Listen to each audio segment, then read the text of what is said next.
All right, I'm here at Tom Given's Tactical Conference, and behind me is the shoot house at DARC.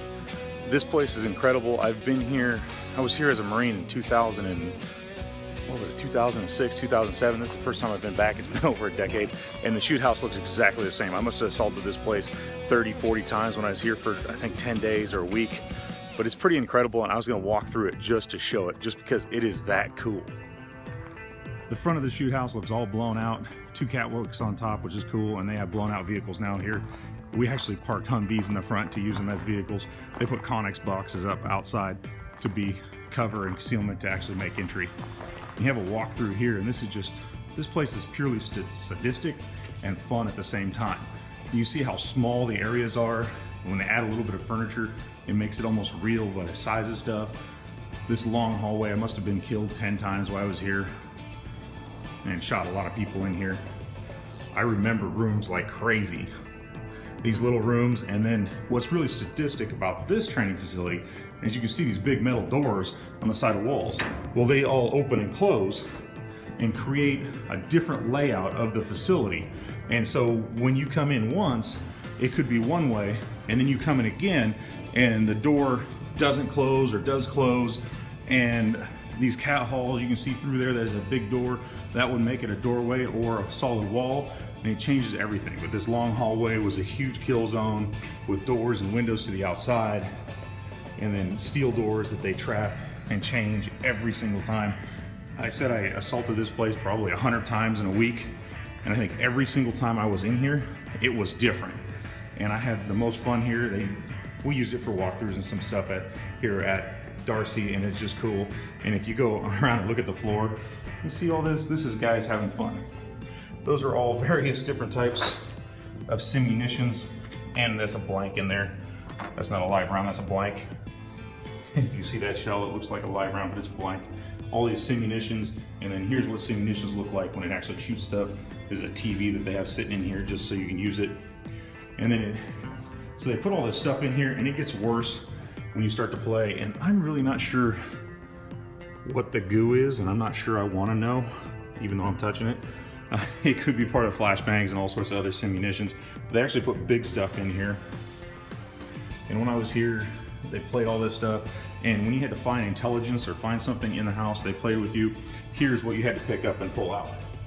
They would put these big dumbbells around, or kettlebells, in 35, 40 pounds, put them in a pack.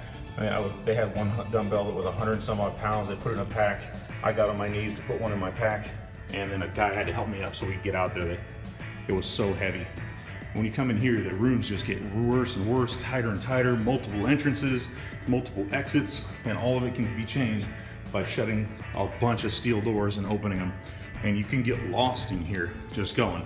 Luckily, I've been through the facility enough. Actually, as a Marine, I still remember from 10 years ago, that's how these places can weigh on you. And you can see here's a door that's open that could actually close and create 2 different facilities in here.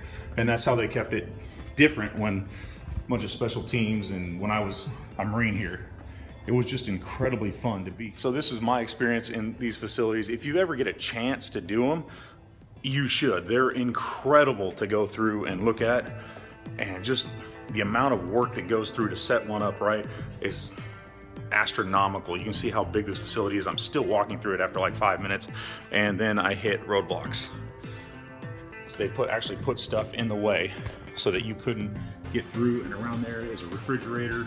And so I'm coming to the end of the tour. I'm just gonna walk back out the long way.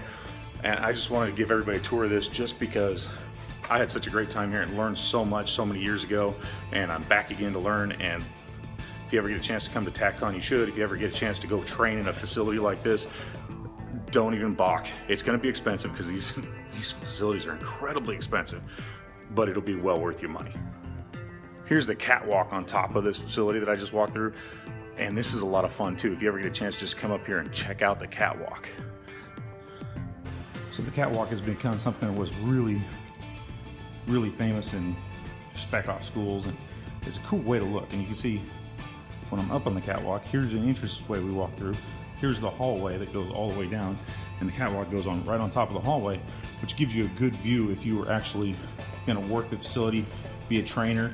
You could get out of the way or be just a person that looks at on it and learns something. You could have two teams going and one team watches while the other team assaults and goes through the scenario, and you get a good view of everything, and you can just see kind of how cool it would be to stand up here while they're all doing training. And I've stood up here while they're doing breaches, and I've stood up here, well, while a bunch of different teams have come through, and then I got critiqued a lot from up here while they were watching me mess up and get shot down this hallway more than once, and shooting a lot of people down this hallway. So lots of fun. If you ever get a chance to even just go watch one of these, go for it, because these, you can almost learn as much as watching as doing.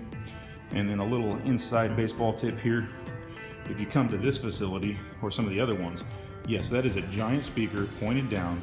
They're all over the catwalk, and when you truly come to train here, they will crank that up so you get to the point where you have to scream at each other to even be heard over the noise of the music, and it'll be pumping hard metal and all sorts of stuff. And it's always a lot of fun, except for it messes with you, especially at night. Turn on a strobe light, you put the hard music on, and it's so loud you can't hear yourself think, let alone communicate with anybody inside or your team. You have to pull each other close and like yell into each other's ear just to hear what's going on. And most catwalks go all the way around. This one's pretty cool. It goes all the way to the end of the facility, around the building, around the corner, into that other location. But this is nostalgia for me. This is where I played most of my games as a Marine, was on this side.